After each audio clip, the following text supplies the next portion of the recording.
scientifique française, avec tous ses outils modernes, n'a vraiment rien à envier aux héros de nos séries télé.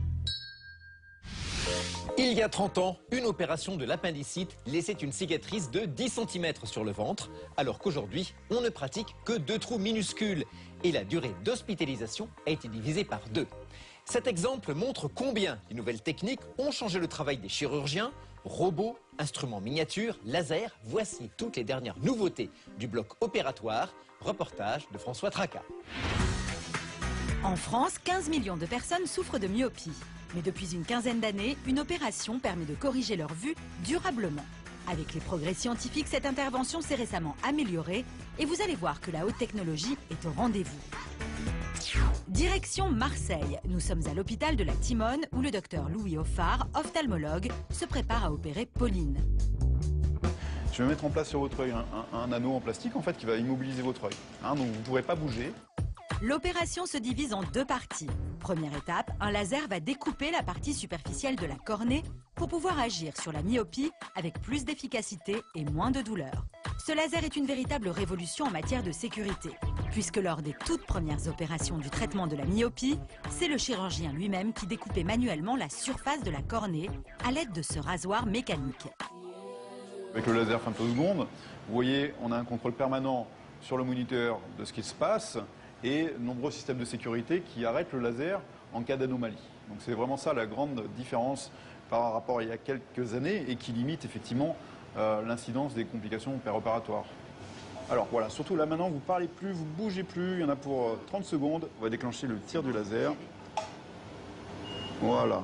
Et là, le capot est en train de se créer. On voit sur l'écran la dissection qui se fait.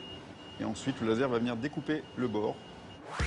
Grâce à une caméra installée au-dessus du laser, nous allons pouvoir suivre toutes les étapes de l'intervention. Regardez, le cercle rouge qui se dessine, c'est le laser qui vient découper la cornée de Pauline, avec une précision extrême de 4 millièmes de millimètre.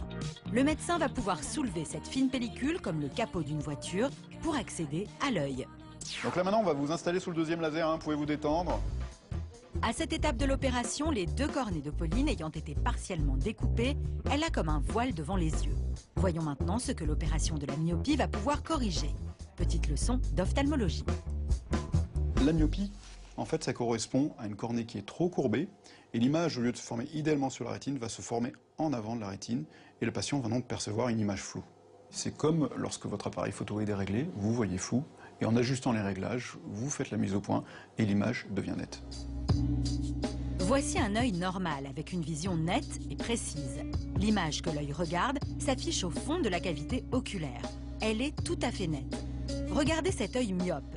Il est plus allongé, du coup l'image ne s'affiche pas au fond de l'œil, mais en avant, au centre de la cavité. L'image est donc floue. Et c'est cela que le laser va corriger.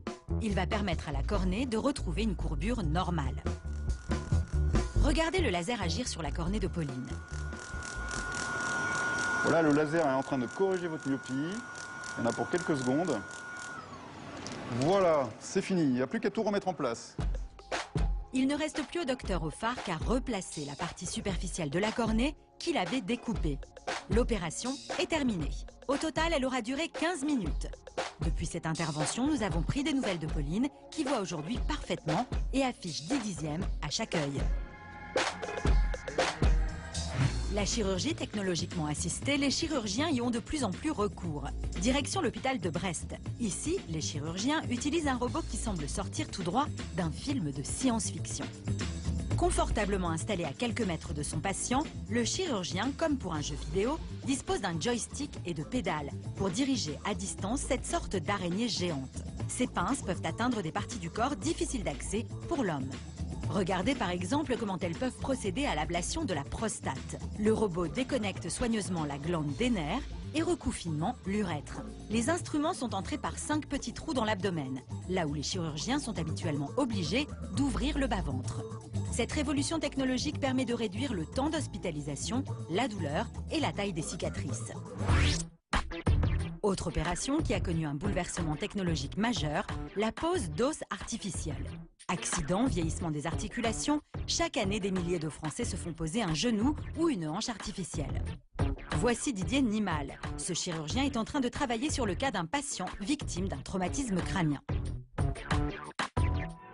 Vous voyez ici la topographie donc en 3D de la perte de tissu osseux et nous allons donc fabriquer un implant qui va compenser cette perte osseuse.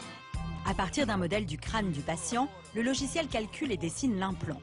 L'ordinateur est relié à une machine d'impression en 3D qui fabrique l'os artificiel à partir d'une poudre de la même composition. Au bout d'une heure seulement, la prothèse est prête. Si pour le crâne, cette technique est encore au stade expérimental, en revanche, le principe de la modélisation sur ordinateur est déjà en application pour d'autres parties du corps, comme le genou. Retour à Marseille. Rendez-vous à l'Institut du mouvement et de l'appareil locomoteur avec le chirurgien orthopédiste Jean-Noël Argenson. On dispose d'une gamme extrêmement variée qui nous permet pièce par pièce, que ce soit pour la pièce fémorale, pour la pièce tibiale, pour le coussinet qui se trouve entre les deux, d'ajuster pour chaque patient, pratiquement au millimètre près, la forme qui correspond, la tension qui correspond et la mobilité satisfaisante qui correspond au patient. Et avec toutes les pièces du puzzle de ce véritable genou en kit, la prothèse s'adapte au millimètre près à la morphologie du patient. Il peut ainsi retrouver toute la mobilité de son genou naturel. Vous le savez maintenant, les révolutions technologiques alliées au savoir-faire des chirurgiens vont radicalement changer notre vie de patient.